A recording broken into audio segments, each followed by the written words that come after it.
on YouTube. This is the very latest news from Fabulous 103 and the Fabulous Pattaya Media Group. It would be great if you liked and subscribed to us.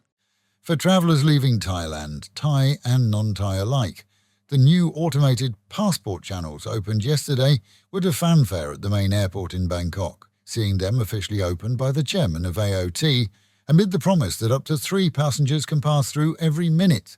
Scan passports, take your glasses off and scan your face, the gates open and you're through.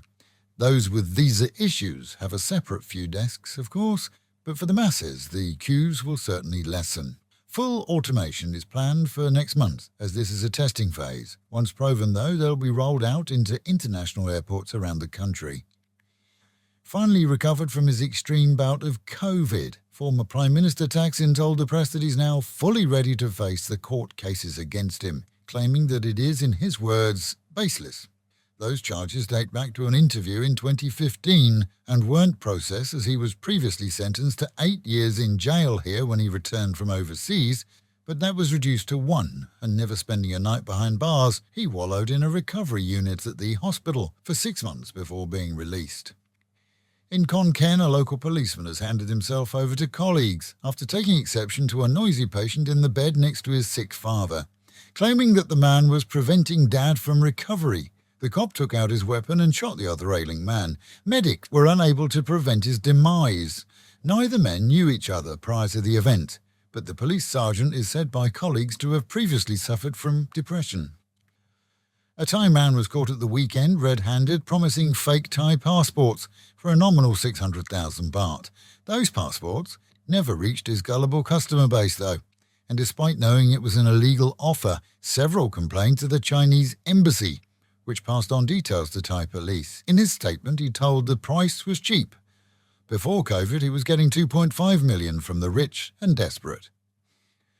That 300 baht planned tourism entry fee for all visitors flying into Thailand, it's been scrapped, according to the Prime Minister.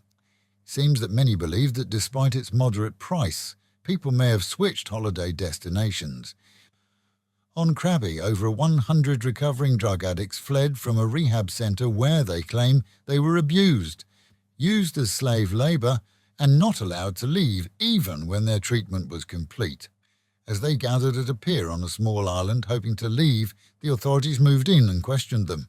80 were finally allowed to go home to their families. The others, we're told, were returned to the centre. And despite all the AI-written garbage and reports posted this weekend, FM radio in Thailand is not ending this year. In fact, it's here to stay. A more comprehensive program is being introduced to manage existing licenses such as ours, and those small community stations will have to qualify, as we did, for a regular radio licence. But as Thailand plans eventually to enter the DAB market, it's recognised that most here do not have DAB receivers, and so it's likely to be a slow launch, running parallel with FM, and where FM stations actually benefit by being auto-offered the rights to DAB broadcasting as well. Meanwhile at home, and the weekend saw yet another fall from a condo balcony. This time just before dawn, a woman was discovered below her 25-floor abode in the central Pattaya block. When a drunk got behind the wheel on Saturday, he whacked into a pickup truck near Lake Maprajan before careering off into a pond.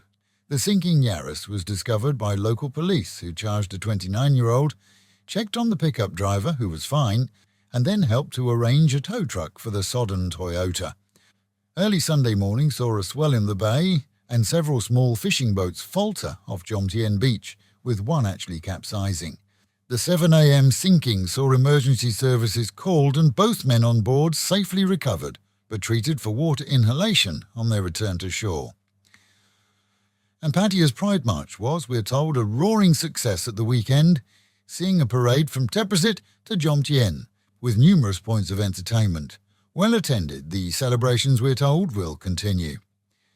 And with the Met Office promising a cloudy and breezy day with a couple of showers, temperatures drop to around 30 degrees during the day and 26 at night, the real feel of 35. Local and national news today from Fabulous 103 FM and Fabulous Pattaya Media Group.